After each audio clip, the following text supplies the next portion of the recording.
So first of all, happy Valentine's Day to everyone. I hope you have some plans for this evening, or are a conscientious objector, whichever way works for you. All right, can everybody see my intro slide, Life of Pi? Yes. All right, cool, bananas. All right, so this is, as David said, this is a continuation of a series we started last year. I need to just introduce myself. I come from an IT background. I moved into IT governance consulting, then information governance management, and then into privacy very specifically. And nowadays I seem to be sort of muddling around a whole collection of various consulting topics, some of which you'll see come through today. Something I must say is please note that although we're speaking about legislation and privacy, I am not a lawyer. Clearwood Consulting is not a legal practice. Nothing I say here today is legal advice. Please take this as a consultant talking to you about practices and how to survive in a world of privacy. All right, and also thank you so much to Howard and the team and to Dharma for this collaboration. I feel like we're creating a lot of value by marrying privacy considerations into the Dharma perspective of data and data management. I wanted to do a introduction to you of something that Howard and I have started working on. Know What Skills is an initiative. What we found is that there's a lot of information we're imparting. There's a lot of resources we're sharing. The trouble is it's kind of an information overload. I'm sure you all agree. This morning alone, I found 2 new free training resources for cybersecurity and one for privacy. Absolutely wonderful. However, how does that help me in my day job? How do I know how to apply it? When do I need to apply it? When do I need to deep dive it? So Know What Skills is there to try and answer those questions. And yeah, so please do join the LinkedIn showcase where we will just post little updates and insights. And then if you want to, we've signed up for a coaching platform to kind of change the way that we deal with sort of consulting and training. I mean, it doesn't at all replace anything that Debbie and the team are doing, but what it is it's a sort of a personalized add-on where you can speak to us to say, I need help with my career, or I need help implementing one of the framework practices. So please reach out to me if that is something that's of interest to you, and we'll get you up and running on that. And if you think your organization might be interested, the idea is that we make training, so sort of give training in bite-sized pieces and operationalize what you learn through consulting, but in a bite-sized format. I hope that makes sense. So anybody, if it sounds good to you, if you want, please let me know. It is a new idea, so we'll see how that works out. All right. Where we are today is we're looking at the lifecycle approach to data protection, and I always feel like we need to put the data back into data protection. We always speak about it as a set of laws and regulations and fines and penalties, and really what it is data management, but focusing on personal information. So with that in mind, when Howard and I were looking at this, we were thinking, well, really it would be helpful to understand privacy in context of each of the steps of the data lifecycle.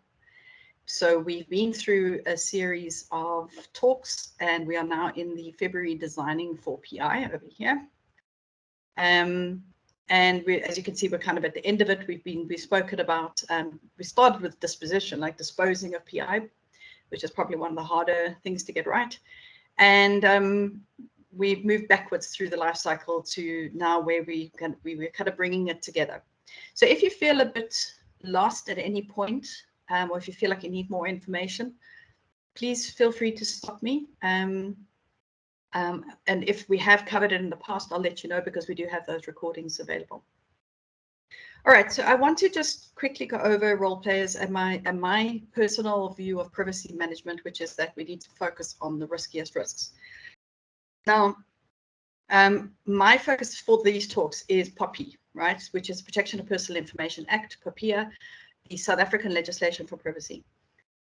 All privacy legislations in the world overlap by at least 80%. Things like role players are very much the same.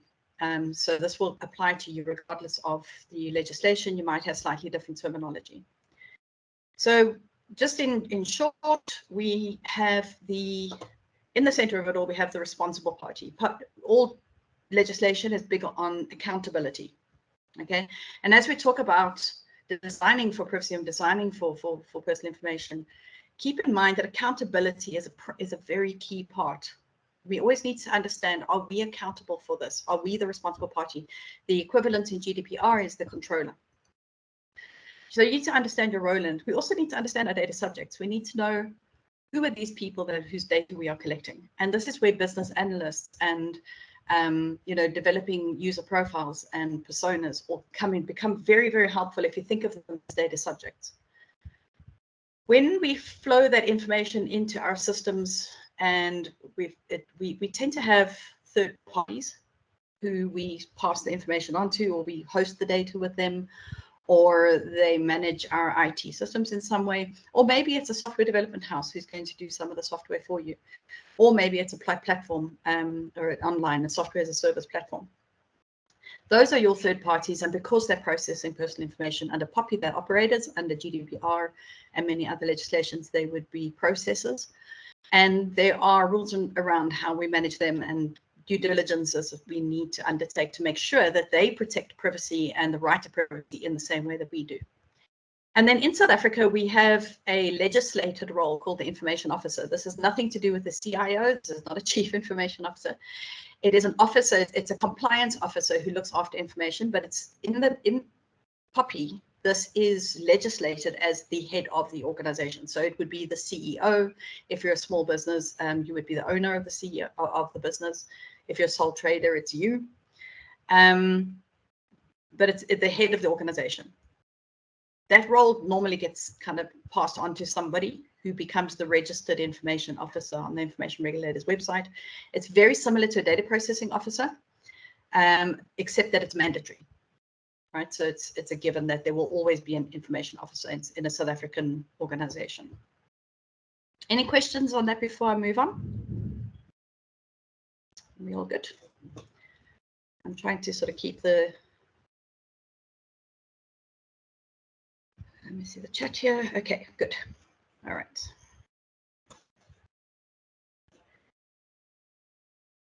Something to bear in mind is that we sometimes talk about penalties as though these are things to be avoided. My take on privacy legislation is that these are human rights legislations. They are there to help us to protect people's human rights to privacy. And those legislations are there to explain to us what's important and what to focus on.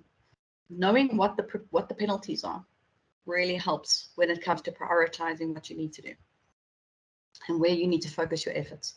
So what I would say to you is that when you're designing for personal information, build at least the penalties, your positive obligations, the things that carry penalty, put those obligations into your specification as almost like non-functional, so your sort of standing set of specification that goes into everything. Whether you don't have to go to the business and ask them what is our privacy obligations. That should be known and documented as requirements for a new system.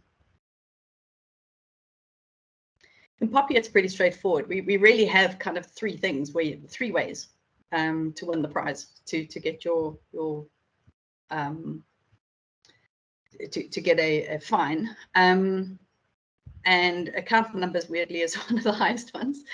So managing financial information, credit card information, that sort of thing. Prior authorization is something you need to know about. And if you're doing any processing in a system, or if you're designing data and your plans for that data in any way meet the requirements for prior authorization, you have got to get that authorization before you go live with the system. So build that into your project plan. GDPR is a very similar thing. In fact, most legislations do. Sometimes they call it prior consultation, or sometimes they call it I can't remember what the other word the UK used, but they have different words for it. And what it essentially means is what you're about to do is so risky to an end user that the regulator is not going to trust you to get it right. They're going to want to ask questions and make sure that you've got your privacy controls in place. And in POPI, that's one of the ways that you get a fine. And then, of course, outside of fines, there's civil remedies. There's a lot of work, a lot of things happening, especially in the EU, and where if anybody gets upset and they decide that you are not respecting their right to privacy, they have the right to complain. They have the right to launch a civil case against you. They have the right to have be recompensed for any loss or damage or suffering that they've undergone because of your management of their data or mismanagement of the data. So that's just to point out that it's not a stick to say, be scared of privacy. What I'm saying is, if you look into the legislation and you understand what it is that they want you to do, you can build a almost like an impact assessment, so like a privacy impact assessment, to check to make sure that is our new functionality, is our new idea, our new system, our changes to our existing system, is that going to start impacting on these areas, on these requirements and obligations. So there's a 50-second overview of privacy legislations. Does anybody want to ask questions about any of that? Because we're going to move on now to designing for PI.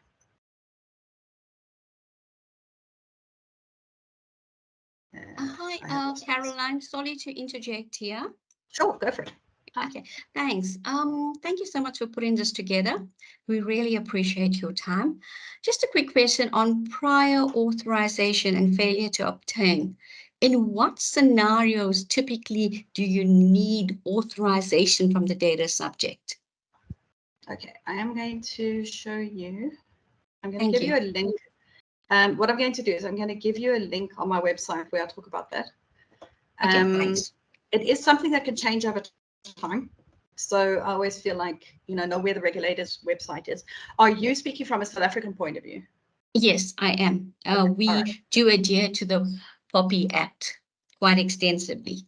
Okay, all right. I'm with one of the financial services companies. Okay.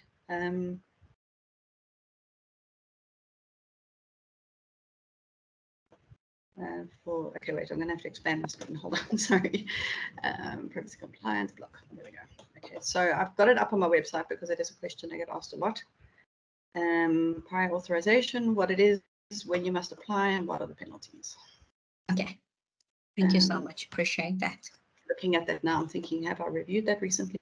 But I think it's still fairly good. There you go. All right, there you have it. Is that good?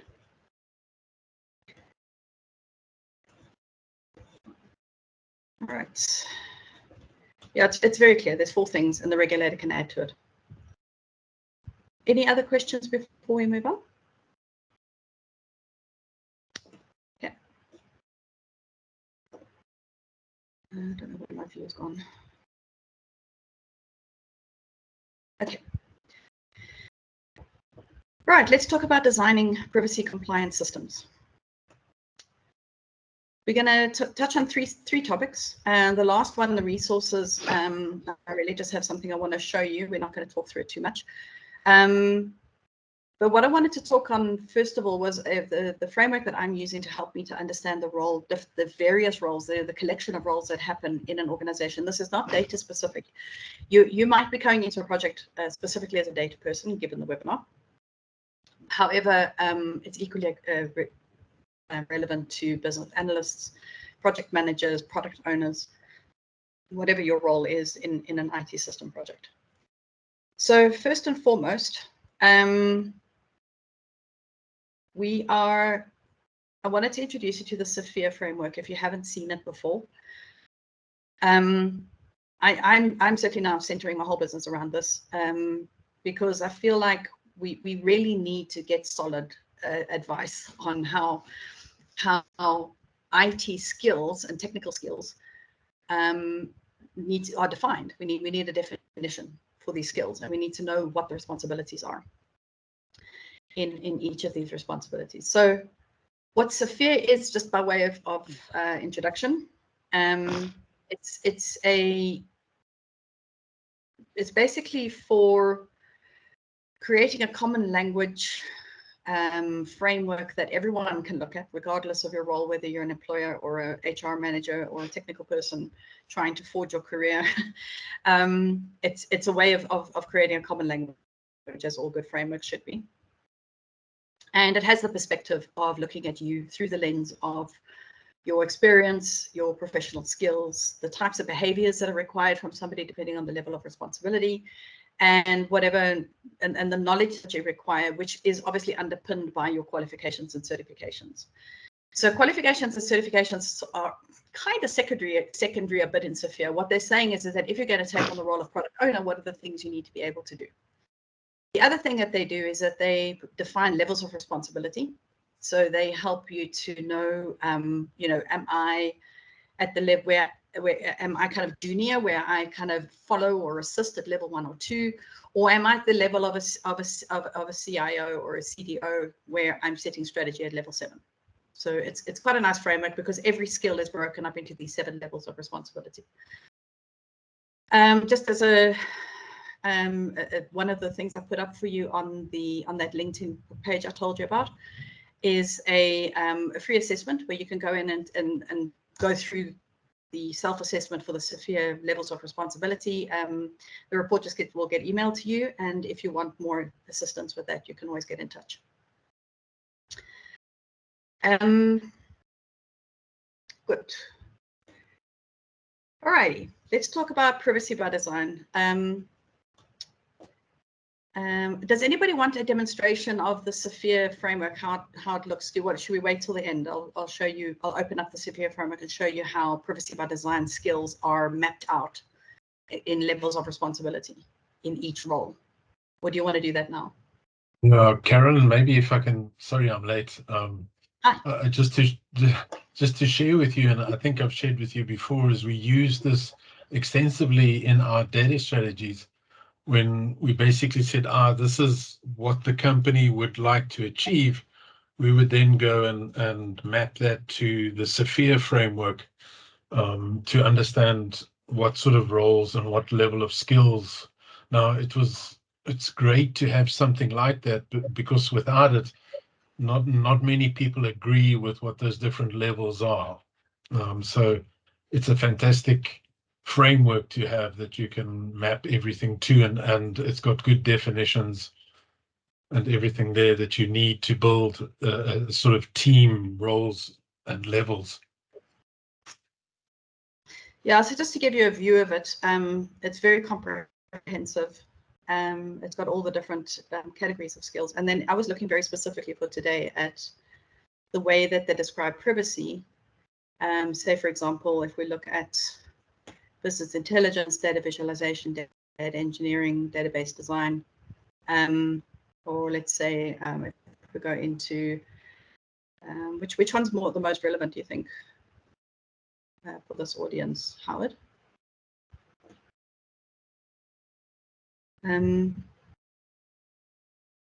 So I'll show you product management because that's at the top. Sorry, maybe to go. If you could go down on the data analytics and then also on the security services. Sure.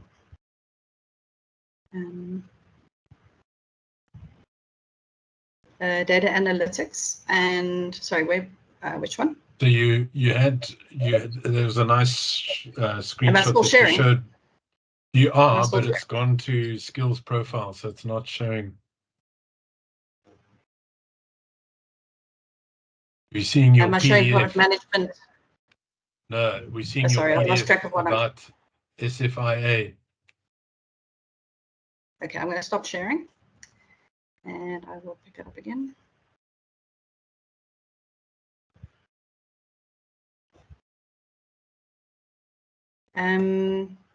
So I'll just, what I'm going to do is I'm going to go into the website, and then I'll show you from there. I'll show you how you walk around. And what's nice is it's freely available. There we go. Okay, cool. All right, so you can see my product management screen in SEIR, yeah? So if I go into the skills over here, which one did you want to look for? In there was that you actually had a really nice screen with all the data skills, and then to the left it was security services, but it was cut off. Oh, okay. So there are some for cybersecurity, but that's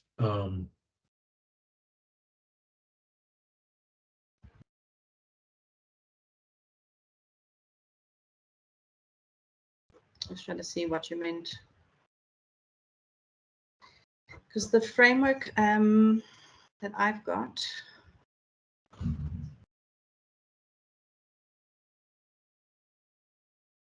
Oh, okay. I'm not gonna mess around. Let's have a look here. Let's just have a look. For example, let's just jump into machine learning. Okay, just for argument's sake. So what we do is that they say, right, machine learning will apply to anything from level 2 to level 6. And if you have a look, they give you like a breakdown of the types of things that you would invariably be doing at that level of responsibility. Maybe machine learning was a bad one. We can go to. So Caroline, there's actually there's PEDP, which is personal data protection. PEDP in SEIR. Yeah. So that one, data protection. It's got levels 1 to 4, and that's 5 and 6 actually. So this skill, personal data protection as a skill, could be a dedicated role, but it doesn't give you an idea of what kinds of things. The idea is that these skills may very well overlap with your job role. So it doesn't mean that this is a job role definition. This is a skill that people need to have. So if we're looking at personal data protection as a skill, it's related to information management, information assurance, information security. Those are kind of the follow-on skills or sort of other things. Bodies of knowledge will give you, for example, mappings to different frameworks. And the skills profiles is quite new. They're still developing those. But for example, if we have a look at someone who's operating at level 5, you probably wouldn't be ensuring that formal requests and complaints are dealt with, right? That probably wouldn't be the type of skill you would need in an average project management. However, if this person is trying to create and maintain an inventory of data, you need to be able to enable that in the way that you design your systems or design your databases or design your data sets. You would obviously you would need to know who the person is in your organization who does this, who acts as the contact for regulatory authorities, who enables privacy policies and standards. So part of any project nowadays, you're going to have to know who this person is in your organization, or if you are a third party that's providing a system development capability into another company for a project, it's a good idea to find out who this person is and understand what their requirements are, and understand how they've structured their privacy compliance. But if we have a look at, for example, let's just go to product owner, because that's one where I've worked on recently. Product management. Okay, so product management as a skill. If we go down to the different levels, you'll see. Actually, sorry, I see this isn't as detailed as the spreadsheet, but on the spreadsheet, it actually gives you a breakdown of the different behaviors as well. And it actually says to you that in the business skills and the business knowledge, you will need to know about privacy. You'll need to support privacy frameworks. You'll need to operationalize privacy policies. You will need to ensure that privacy impact assessments are conducted. So the behavioral factors are broken down into, so let's say, for example,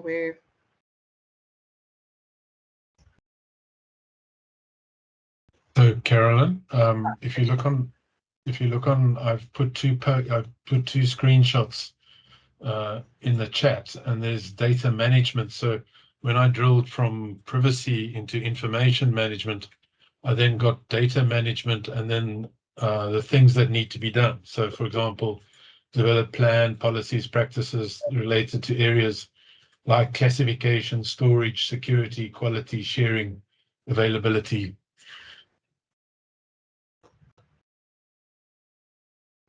Yeah, so yeah, it is really comprehensive. The spreadsheet downloads are pretty good. They give you a really detailed view. The website will give you a nice overview of where to go and where to look for things.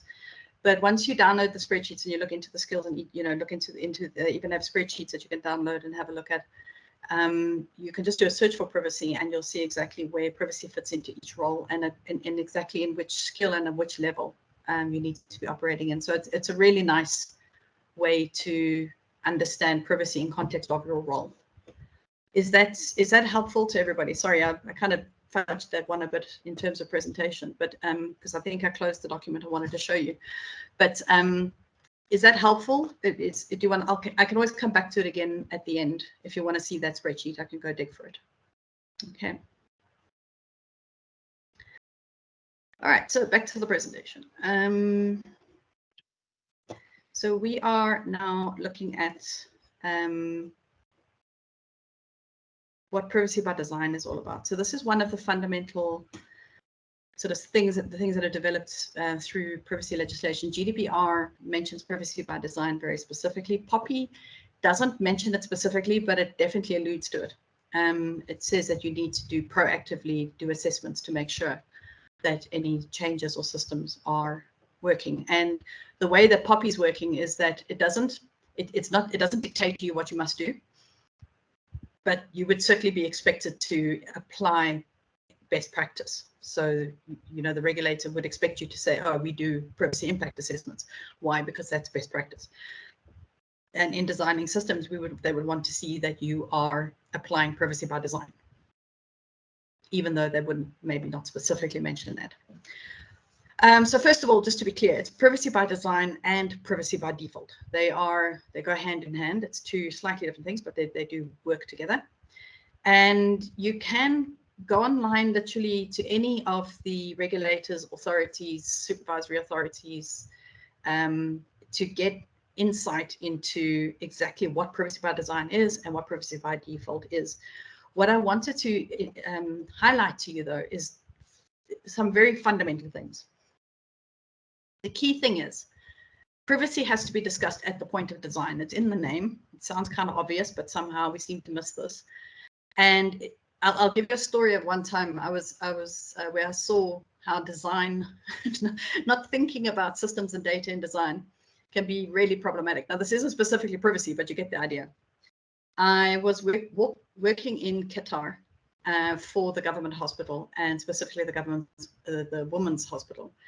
And they had just built the women's hospital. It was like a state-of-the-art, brand new, amazing facility just over the road, in fact, over the highway from the state hospital in Doha.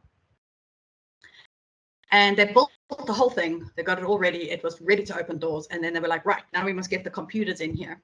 And that was the first time they spoke to the IT department. Of course, there was no way for IT to get their server room to talk to the hospital on the other side of the highway. Nobody had planned for cables, for network cables. No one had thought about the wide area network, the WAN.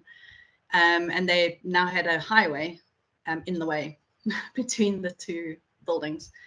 And so they had to make a workaround.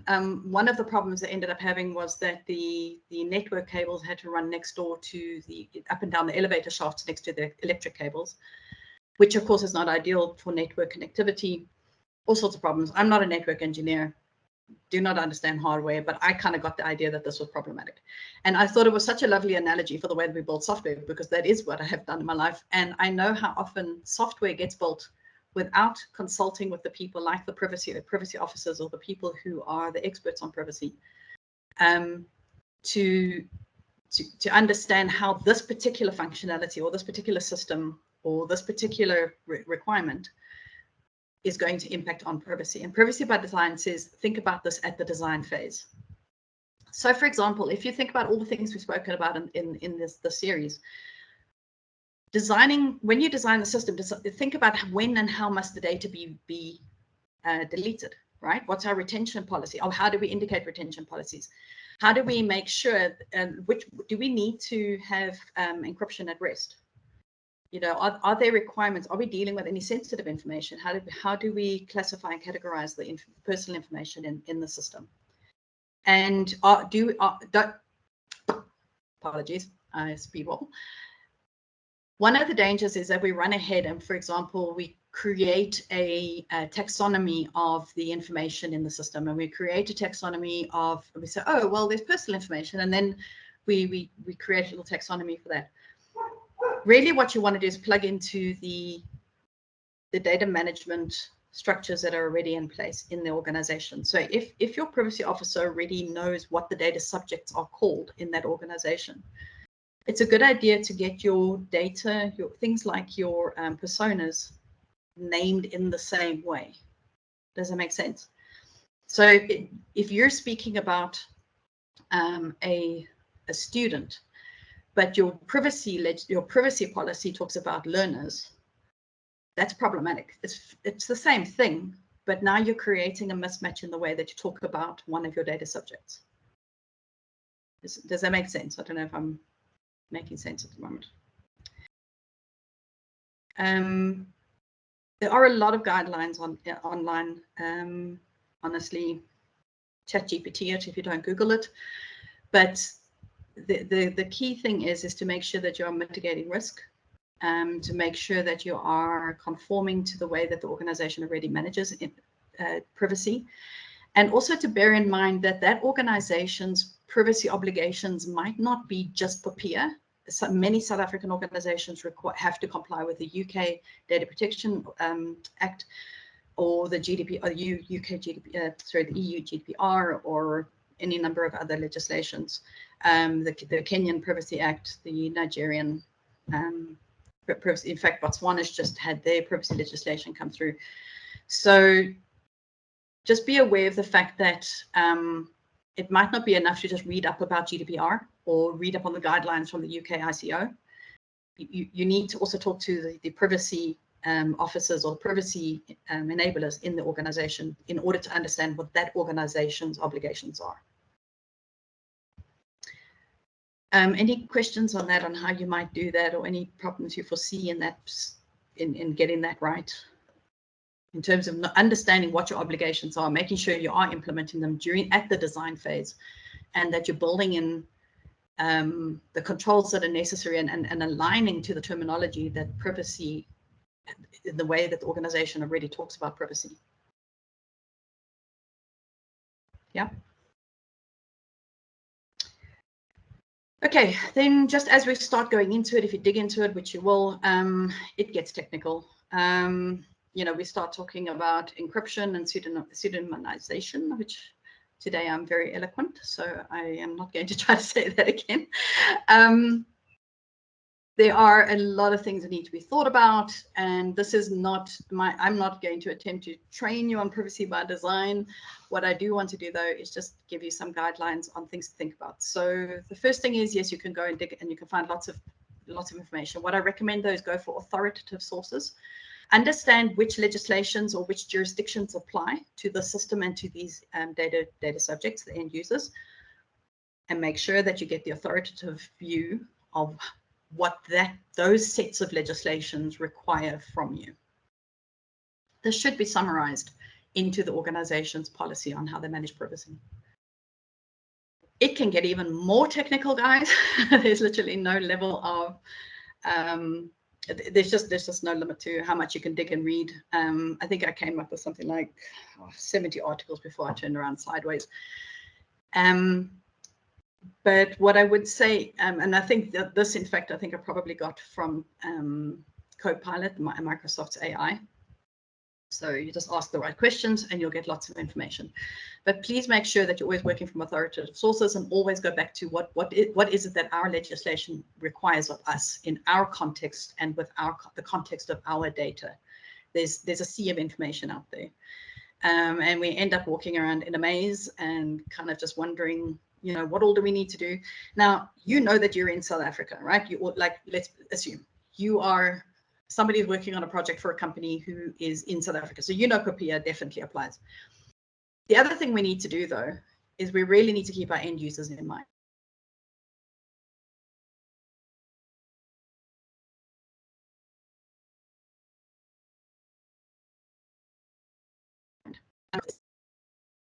In my head with really, really technical questions of what if scenarios.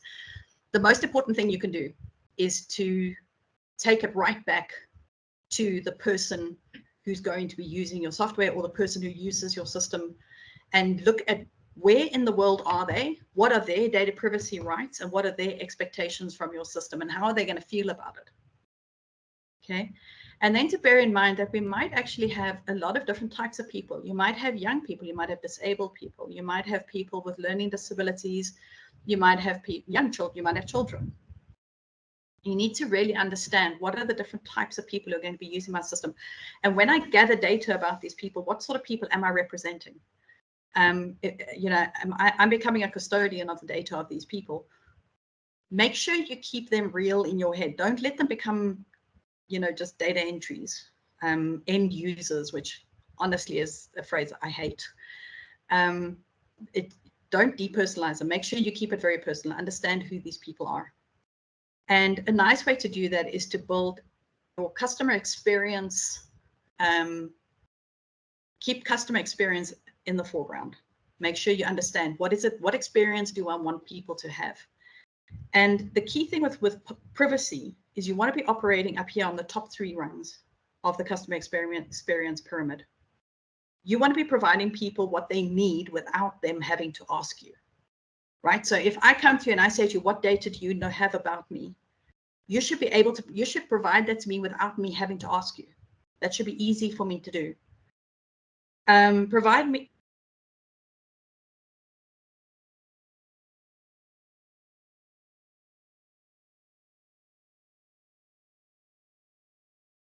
Is Caroline breaking up there? I think you were breaking up, Caroline. Then later tell me, oh, you should have locked down your privacy. Oh dear. Sorry, the storm is rolling in. Yeah, you broke up just for a little bit. Oh, okay. Are you hearing me now? Yes, we are. Okay. I was just saying, privacy by default says lock the system down. Make it so that my privacy is restricted as possible, and give me the option to open up. When I start open up your app for the first time, I shouldn't have all my data immediately exposed to the internet, right? And so that's a privacy by default. Provide me with what I need without me knowing it.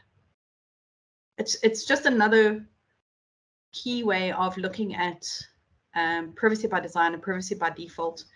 Is how do you make the end user feel? How are you going to make your customers feel? Am I going to feel safer, more powerful? Am I going to feel empowered when it comes to my data?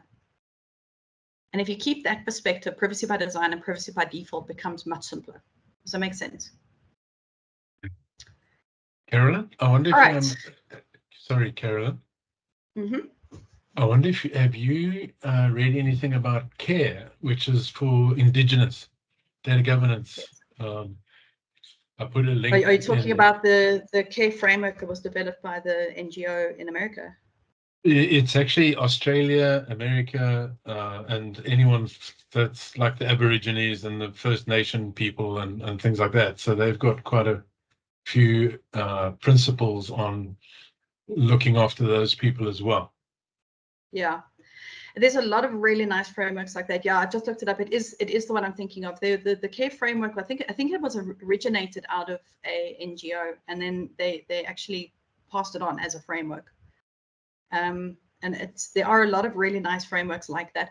So definitely when you're researching privacy and privacy by design and privacy by default, don't just stick to the technical stuff. Go have a look and see what human rights enablement frameworks are out there when it comes to data, empowering people, accessibility and things like that. Is that what you're talking about there, Howard? Yeah, so there's if you look at the last image I put on there, they talk about all the guiding principles of collective benefit, authority for the Indigenous people to control their data, right, and responsible and ethical. In cultural studies, they call, you know, we understand like sort of minority groups, and we understand like, but the whole point of with privacy by design and privacy by default is put yourself in the shoes of people, but people that you wouldn't normally think of. So at the end of the presentation, I want to give you a couple of things to read around accessibility, which is on a similar vein, which is think about people when you give your privacy notices or instructions or how to exercise your rights for privacy. Have you thought about how blind people work with that? Or have you thought about how people with disabilities interact with that? And that's called accessibility. So if we're gonna protect people's rights, they have to be able to access those rights, and they have to, and it's a good idea to use frameworks like that, like the CARE principles, because our shortcoming, especially as technical people, our shortcoming is that we tend to think that everybody in the world is just like us. And it's really important to understand that sometimes people are not just like us, and they might have different priorities and different requirements than what you and I would have. And on that note is this slide, which is remember to, yes, apologies for the typo. Remember to prioritize sensitive information, or SPI. Okay, this is one of the areas where there are penalties attached in POPI, and prior authorization deals with SPI. And again, there are frameworks. There's things you can look at where if you're dealing with children, or if you're dealing with health information, you know, if you're dealing with criminal behavior, religious information, gender, gender. Bear in mind that you need to design your system in such a way that you ring fence that data, that you protect that data, and think about the consequence to the individual if that data were to be exposed or breached. So putting the data subject in the middle of it all is really helpful. So when we talk about privacy by design and software development, really what we're saying is take privacy into account at every step, right? So as you're designing the system, as you're developing it, as you're testing it, make sure that you are thinking about privacy at every step. It needs to be incorporated across all the end to end of all the processes. This isn't a function specific thing. Privacy is part of your job now. So whatever role you have, if you ever look at the SEIR Framework, whatever role you have in IT, whichever roles you take on, there is a privacy element built into those roles. One of the things that this means is that your processes and around the way that you develop systems and the way that you manage change control and the way that you handle configuration management, that privacy needs to be built into those processes. So for example, when you're going to do a change impact assessment, there needs to be, like you would now do with security checks, there need to be privacy checks. So what we call that is a privacy impact assessment. So it makes sense. You have a change impact assessment. Part of that needs to be a privacy impact assessment. So essentially what I'm saying is that whatever facet of the project you're part of, whether it's project manager, whether you're the user experience person, whether you're actually doing architecture design, whether you are looking after the testing and the quality assurance, please think about the fact that privacy does impact on your role, and understand how to function and how to move within that obligation. Now, again, I just want to warn you, this is what happened when I started ChatGPTing it. Well, actually, I'm using Copilot more now because I think it's more secure.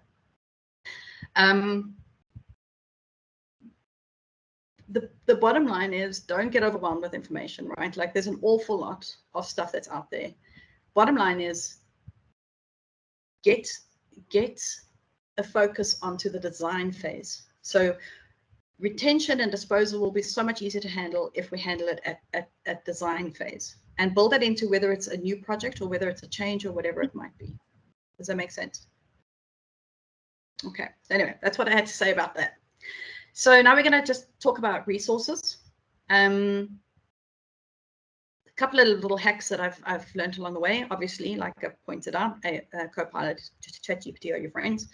G2.com is very handy. I kind of went in and I just searched for what software. It's a software comparison site, and I had a look at what software is there for privacy, or for PETs, privacy enabling technologies, and I came up with this Bravado, which looks pretty good. I don't know if anybody's ever used it, but it is quite nice to just use these different review platforms and comparison platforms to find tools that might be helpful for you. I personally found that more helpful than this, which is what Copilot gave me. So yeah. There are a million frameworks, best practices, standards, everything talks about privacy these days. And honestly, it's like drinking from a fire hydrant. It is no fun. A couple of one or two things that I thought were kind of useful. I kind of latched onto this guy, Henk. He gave, back in 2013, he gave some privacy by design strategies that were pretty cool. So I'm just going to flash up a couple of the screenshots from his book. Pretty nice. He has a nice way of thinking about it, and I think it might be really handy for data people. I don't know Howard, if you've come across him before, but it was quite a nice book. Quite enjoyed that. Then just to harp on about accessibility, I spoke about earlier, if you think about how do we make privacy friendlier for people who have, who are otherwise enabled when it comes to the way that they deal. Maybe they're blind and they're listening to your computer screen through software that reads the screen to them. So accessibility is something that I encourage you to look up. It helps you it sensitizes you to your end user environment, to your customers, and their particular needs. And again, go with books, go with readings and research papers and things that are, can be backed up and that are actually researched and controlled. So that just accessibility, another layer, I think, of making human rights accessible to your end users. Thinking about, are they children? Are they people who maybe have attention deficit? So yeah, just keep things friendly and make sure you really are communicating correctly. Then my most favoriteest thing in the whole world right now, I encourage you to go and look this up. Super useful resource. The Secure Controls Framework, again, like SEIR, it is a collaborative, for free to use framework that has been created by a bunch of people who are tired of working in a very unstructured environment, which I think we can all agree, privacy, security, everything feels very unstructured. And you'll be delighted to hear that they've created a giant spreadsheet with a unbelievable quantity of controls, ways. It's security focused, but they've actually built in almost actually every privacy legislation in the world. So if you go into that spreadsheet, you can filter on POPI and see which security controls are relevant for POPI. Not strictly privacy by design, kind of more security by design, but they do deal with privacy and they deal with privacy requirements and how it maps into a security framework. Super helpful, nice way to overcome the barriers between your security guys and your privacy person and your developers and your data people and your end users and your product owners and your business owners. Just a nice way of making sure everybody's on the same page. This is just a feeling for what it looks like. You can see there one of the outlines. And this is the kind of thing that they have, and everything is aligned to the security and privacy by design principles. So they call it SP. It's very nice. It's lovely. It's absolutely wonderful. We did not have time to talk it through, but yeah, I'm super enthusiastic about the SCF. Okay, and I guess that is actually it for today. That's me. I do have more slides. I can jump into things. I can talk through topics if somebody wants to talk about something specific. But that's pretty much it. Good, thank you. Thanks everybody. I hope you all kept up, and I hope my sound didn't drop off too badly. It wasn't too bad. There was just once or twice. Just to check, anybody, any questions on any of the topics?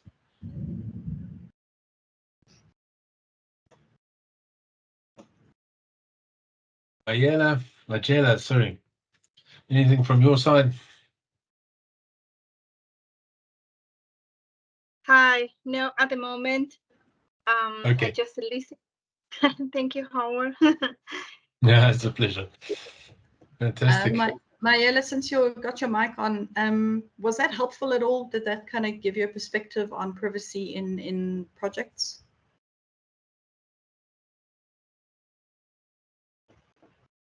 Well, I'm not project manager as well, okay? I know certify, I know that kind of thing. I used to do business analysis and data management in oil and gas industry, okay? But for oil and gas industry, this is the enclosed environment, okay, that almost no information went at that time, was in the industry. Now there is another, there is a cloud, there is many things. But at that time, the security and data just from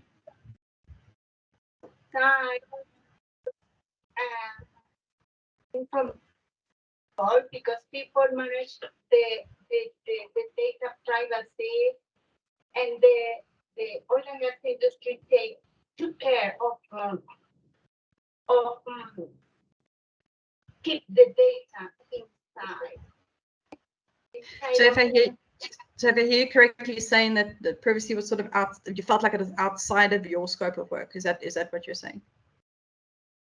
Well, yes, because yes, this is out of my scope. Okay, the data privacy was managed with for another entities in the oil and gas industry when I was there. Okay.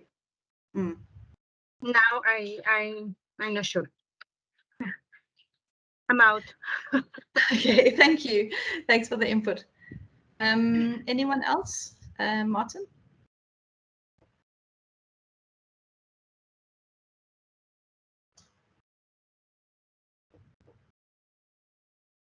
Sorry, am I breaking up? Is Martin, did you get, or Raymond, did you guys take anything away from the talk that was helpful? Yes. Good afternoon, everyone. It was my first time joining these sessions, and I found it quite useful. And it's even related to the work that I'm actually busy with at this stage. And yes, unfortunately today I managed to just join on the road, so I got bits and pieces. I would have loved to be at my desk and listened quite more attentively, but when I managed to sit down, I listened and I gained some insights there into the privacy and data protection side of things, which is what I'm currently busy with at the moment. So it was quite helpful. Thank you so much, Caroline. Okay, good. Well, I'm glad to hear that's very relevant to what you're doing. That's good news. I think it's increasingly relevant. I think we're finding that more and more. We have to know a little bit about privacy. Yeah, and I think absolutely. a lot of the work we're doing in data classification, when you build data catalogs and data classification taxonomies, it's really helpful to understand how classification, not just in terms of the value of the asset, but also the security and the privacy. So going from the classification to the type of information to the sensitivity, then to what technology is required to support that classification level. That's quite a helpful flow to see in your classification process. So whenever you're bringing these data sets together and cataloging them, then you must bring this in together. Don't just bring all the data sets there and say, okay, job done. It's about the classification. Yeah, for sure. And that classification needs to be consistent across the organization. It shouldn't change in every data set or in every system. Correct. Sorry, Raymond, you were saying something else?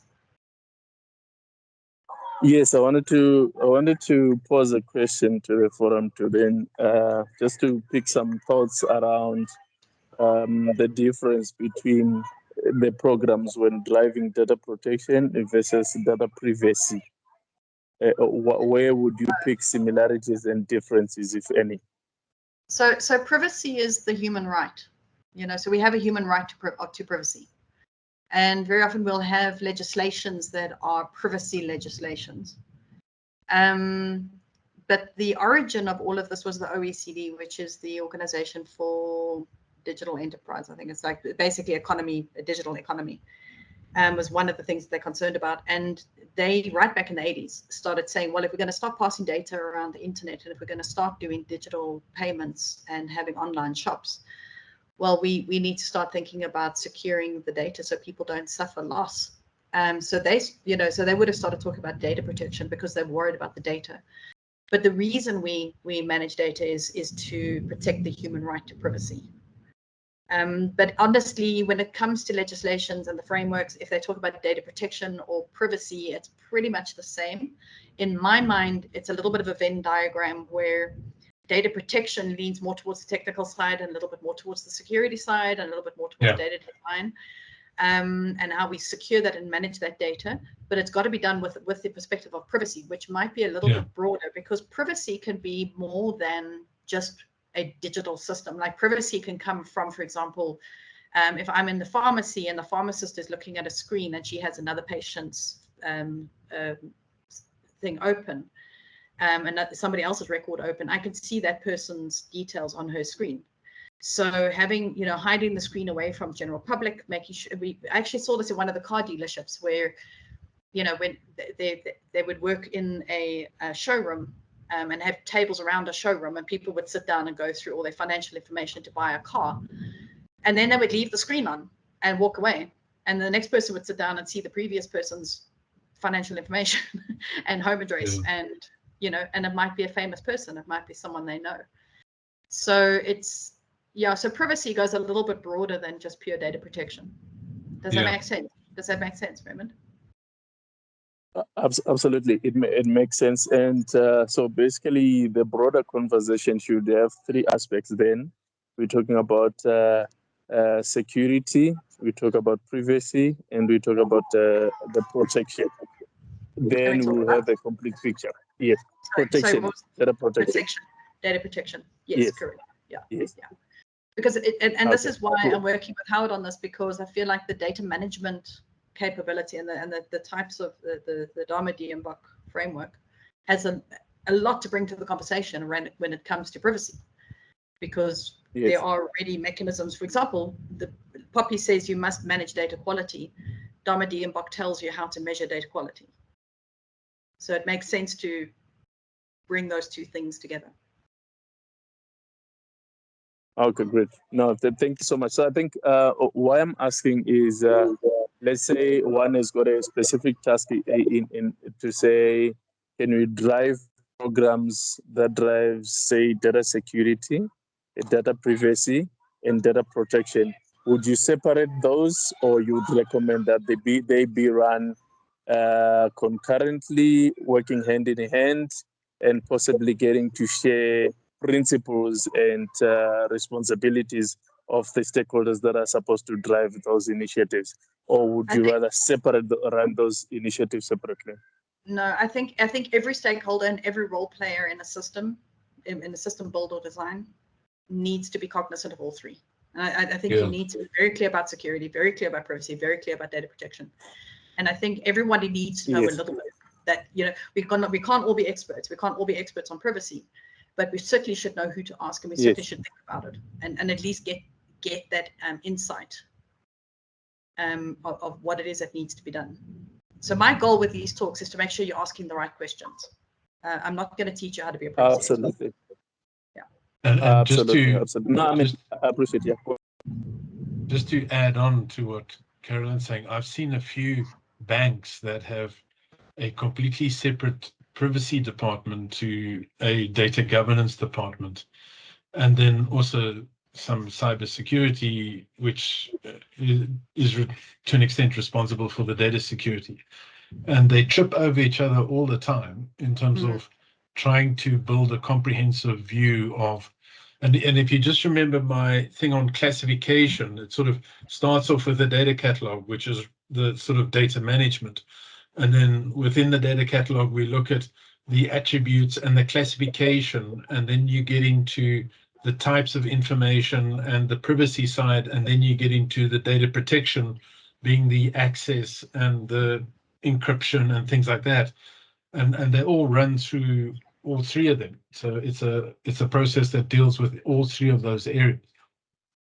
But where you say, for example, privacy would shape shift or would change the perspective of each of those, like the normal security data architecture kind of people, technical resources, where privacy shapes that thinking is to say, for example, separate the identifiable information from the sensitive information.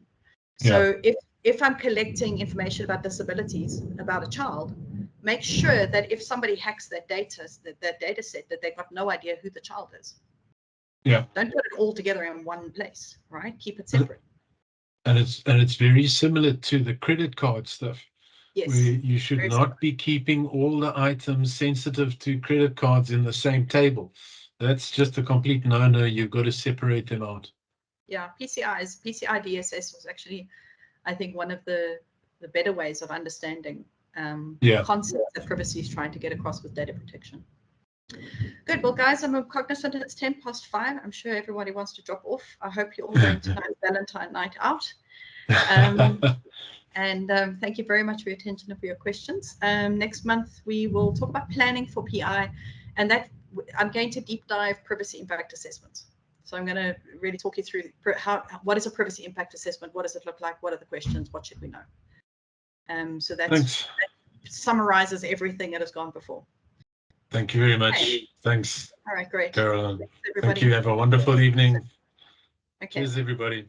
Bye-bye. Thank you. Cheers. Bye.